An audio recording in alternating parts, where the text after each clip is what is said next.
Welcome to Q&A with, a show where I focus on the role behind the person to give you some insight into how to operate in their world. Hello, my name is Davo, and today we have Tattiana, Portrait Artist. Thank you for being here, Tattiana. Thank you for inviting me. So, you're here as a portrait artist.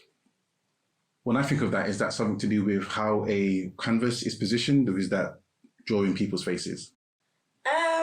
So it is like you do have like portrait and then landscape, which is like what like you paint, whether it's that way or that, if that makes sense. But portrait or landscape.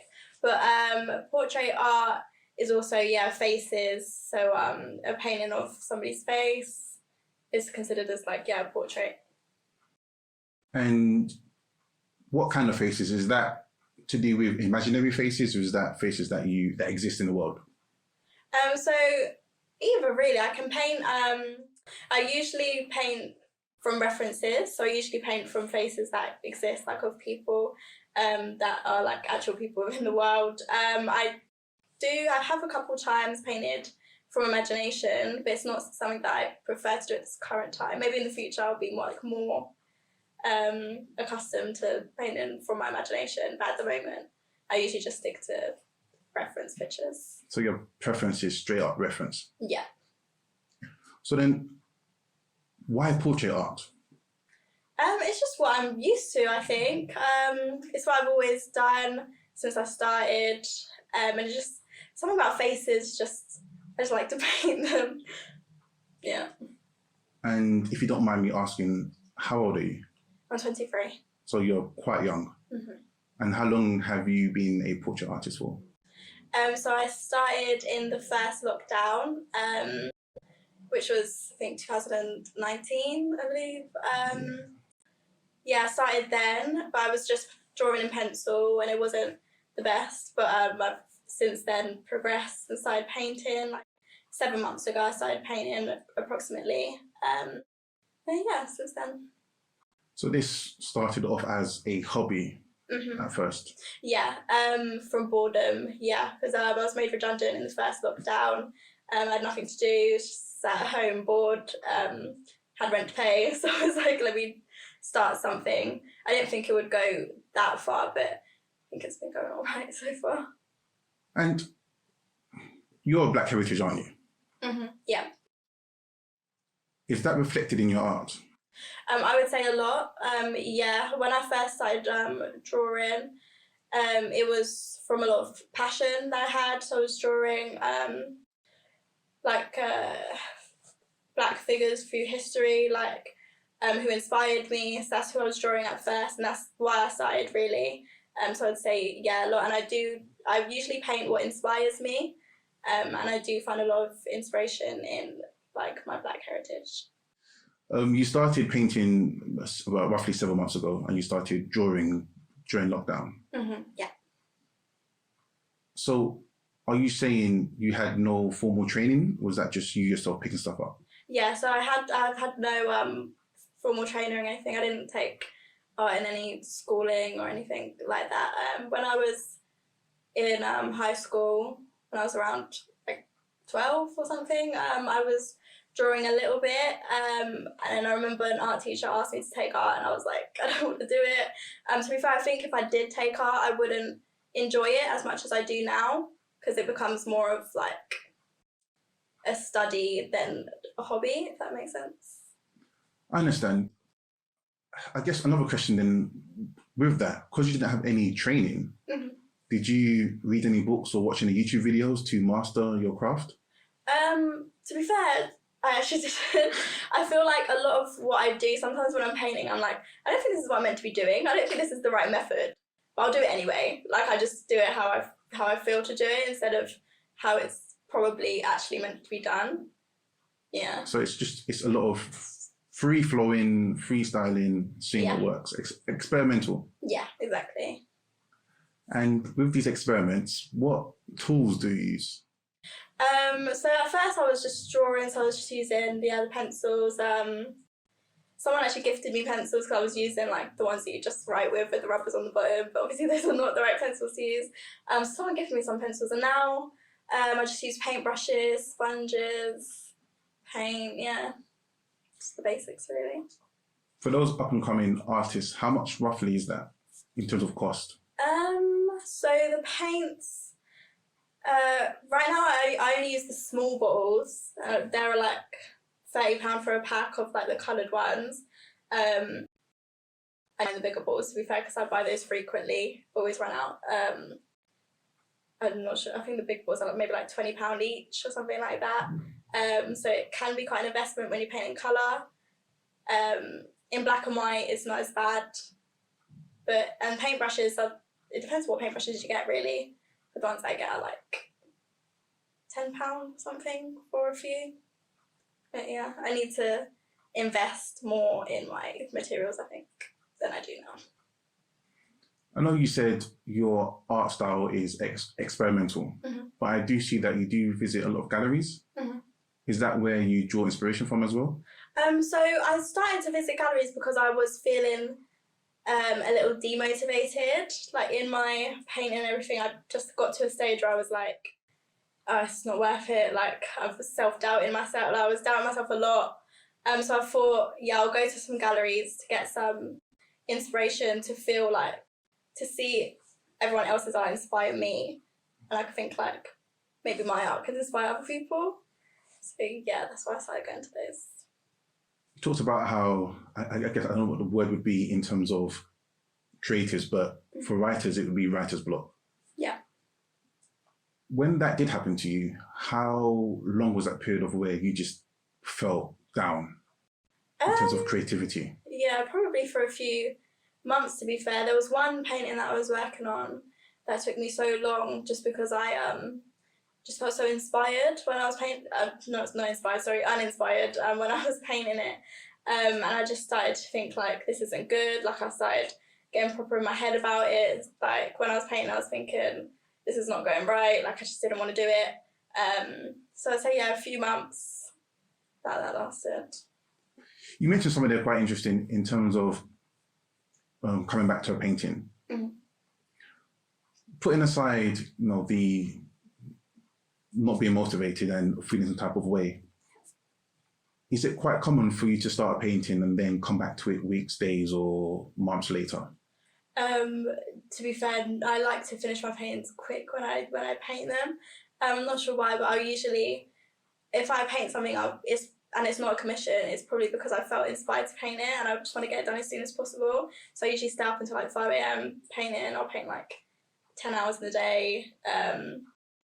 I'll try to finish it in like 3 days. The last one I did in 2 days because I didn't sleep. So I tried to finish them quickly. So I don't really like to leave them. So what, the quickest you've created a piece of art has been 2 days roughly? The small ones I've done in 1 day. But the normal size that you would see on my Instagram page, I don't think I have any small ones up right now, have been, 2 days. So just to give us some a perspective here, what is a small artwork and what is a large artwork? So the small ones that I do are around like an A4. I would consider that as small. And the large ones that I do, I usually do it like 60 by 40 centimeters, which is like, it's like that big. Okay. I have done larger ones. Those ones take longer. But I usually only do the larger ones as commissions. I wouldn't really like paint at that size just for the sake of it. Just for the bands of it. Yeah. Okay. So then the process. I'm not a painter. I don't do anything creative in that sense besides ask questions. What is the process of having the idea in your head and then executing in a piece of art? How does it work? What are the steps? So I usually, to be fair, I'll see a picture. If it's not a commission, I usually see the picture and I'll feel like, oh, I need to paint that. Like, if it's a picture I really like and it just speaks to me, I'll feel like, oh, I need to paint it. But I like to, because I just paint from reference, I like to make the background original. So I like to change the background. So I usually get an idea in my head of like what I want the background to be. I like to do writing on backgrounds. So I'll like get an idea in my head and I'll just envision it. I think, that's what I want to do. And then I'll just do it, yeah. So earlier you mentioned how you unfortunately, you was made redundant from your previous job, but you are working right now, aren't you? Yeah. As well as creating artwork. Yeah. So how do you balance between the two jobs that you have? Well, I work from home, so it's not too bad. But I'll usually, so I do like a 9-hour, 8-hour shift a day. I'll usually finish around like 6 or 8, and I'll just start painting straight afterwards, and I'll go to bed at like 5 a.m. or something like that. I just don't sleep currently at the moment. Basically, that's how I juggle that. But yeah, so not well, because I'm asleep. Then I can actually get some rest at night. Yeah. So then, and again, this is perhaps me being ignorant here, but do you one day wish to have your own gallery or have your artwork in galleries? I haven't actually thought about that, to be fair, but it would be nice. Yeah, I do. I plan on having an exhibition. Obviously, it's not a permanent thing. The art will only be up for the night, but yeah, to see my art in a gallery would probably make me cry. And you mentioned commissions as well. So what is the split between you creating a piece of art and then somebody looking at it and saying, oh, I want to buy this, versus somebody reaching out to you and asking and giving you a brief and paying for that execution of the artwork? So at the moment, I haven't been putting my paintings up for sale. I have had quite a few people message me about them, but I haven't sold any currently because I'm planning on leaving them for an exhibition that I'm doing, so that's why I'm painting those now. But for my commissions, people usually ask for like personal paintings of people that they know, or just people that inspire them, so they'll just message me and ask me if I do commissions, and then just let me know what they want and like the size, and yeah. That's yeah, do that. And I do plan on selling paintings in the future, just probably once I get my exhibition done with, and I feel like once I get more exposure, I'll probably have a website. So right now, most of the people who are reaching out to you are people and not corporations or entities or institutions. Yeah, just individual people. One day corporations. One day big branded multinational corporation. That's the day I'll quit my job. So then, what's the price range of your pieces of art? So it ranges a lot, to be fair, because some of them can take days, some of them can be done in a night. So and so it depends, like. Sorry, I can't speak. It depends on like if they want black and white or colour and the detailing of the picture. So that's why I have been thinking about getting a price list out, but it's very difficult to just give a specific price list because it really varies on the details of the picture and how long it would take and how much paint it would need and things like that. Well, that's understandable. There's a lot of variables when it comes to creating something. Yeah. You're based in Luton. Yeah. So what is the art scene like in Luton? It's actually very good, to be fair. I feel like from the outside looking in, a lot of people just think Luton is like, they don't want to go there. Like, it's not like a place to think about really. But there is a lot of creative people in Luton, and because it's such a small place, it's such a good community, I think. Everyone supports each other.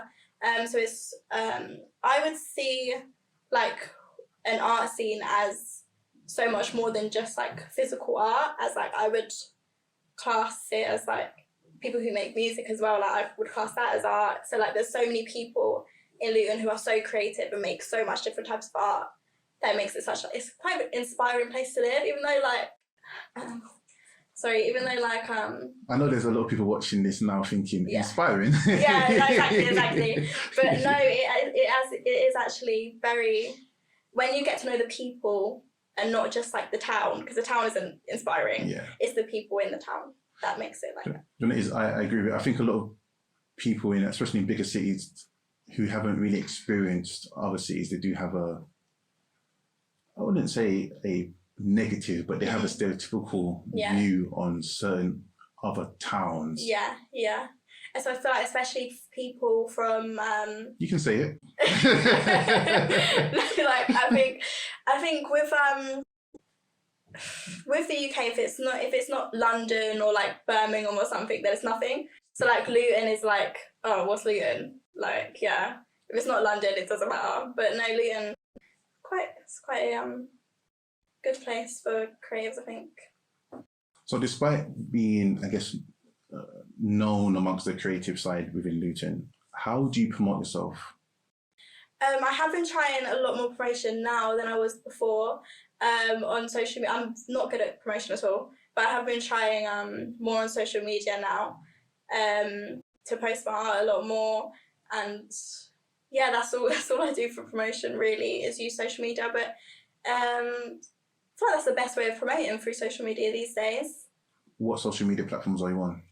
Instagram, Twitter, TikTok I try, but I find it very hard to record because it just stresses me out when I try to record. I know the feeling. Yeah.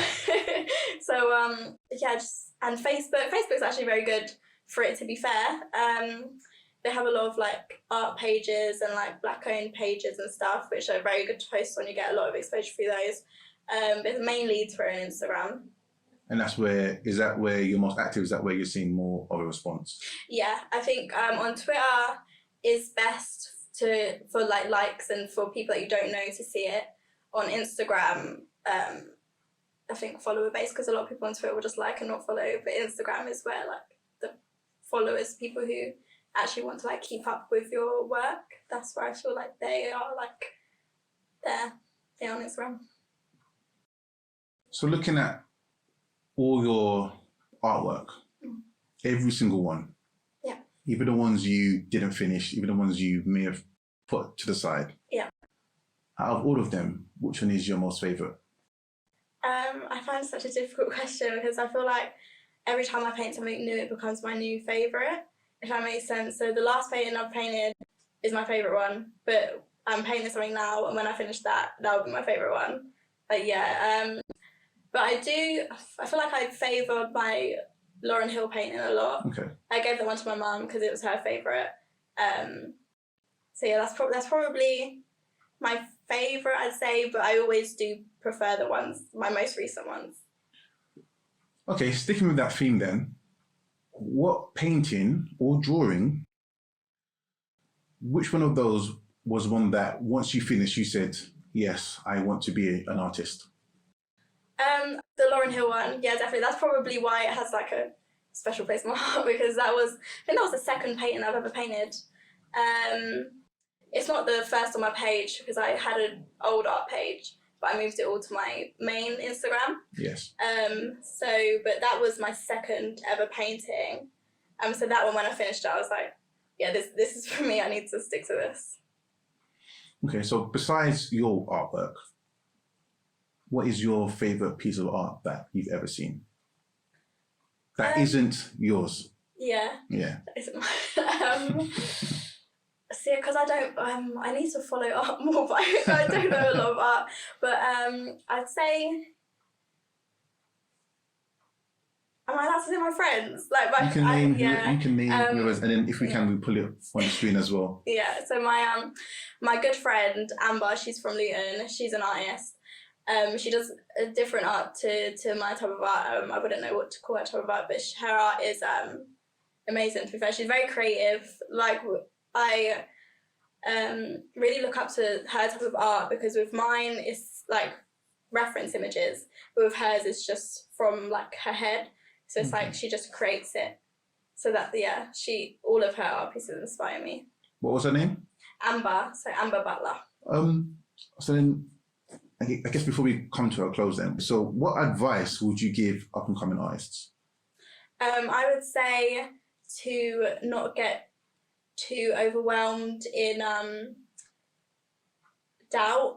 It's very easy when you post something and it might not get like as much likes as you thought it would get, or maybe not as many compliments, or so you think it's amazing, but maybe not everyone else does. You should still think it's amazing. Like, I've had that where I've posted something and it hasn't got the response that like I wanted, so I start doubting it and thinking, oh, maybe it's not as good as I thought it was. But your art is always as good as you think it is, no matter what anyone else. And then lastly, my favorite question. What song would you like to include in our playlist? Ooh, anything by Thames, I'd say. Probably Thames. Damages or Damages. The Key. Either one of those. Just one. Which one would you want? Ooh, which one is better? This is hard. Damages. Damages. Definitely. Well, at least it's not Essence, which is it's just been played out. Yeah. Well, but yeah, thank you for being here. Really Thanks for appreciate it. having me. Hi, I'm Tattiana. I'm a portrait artist, and you've been watching Asani TV. If you've enjoyed this video, please do comment, like, share, and subscribe.